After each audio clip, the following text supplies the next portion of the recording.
কেমন আছো? আশা করছি ভালো আছো। আমিও খুব ভালো আছি। এই কদিন ভিডিও দিতে পারিনি যেহেতু কাজের চাপে। তো এই দেখো, দেখতে পাচ্ছ এই যে কাতলা মাছ আলু দিয়ে করেছি। দাঁড়াও আরও দেখাচ্ছি। এই যে কলমি শাক ভাজা, ভাত দেখানোর কিছু নেই। দাঁড়াও আরও জিনিস দেখাচ্ছি। আর এই দেখো ডালিয়া, কালকে রাত্রে করেছিলাম, সেটা খেয়েছি আর কিছুটা রেখে দিয়েছিলাম খাবো বলে। তো এখনও টাইম হয়নি খাওয়ার, এখন খাবো। আর এইখানে আছে তোমার তাল, এই দেখো। যদি তোমাদের দাদাভাই তালের বড়া খাইতে চাইছে, ওর কতদিনের মানে আশা, ঠিক আছে। আর এখানে নারকেল আছে, যাই করবো। আর এখানে কলা।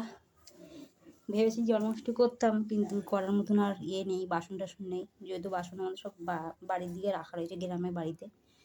তো যাই হোক, তো চলো আমি তো তোমার এটা খেয়ে নিই, তারপর তোমাদের সাথে সন্ধেবেলা আবার দেখা হচ্ছে তালের বড়া নিয়ে। টাটা।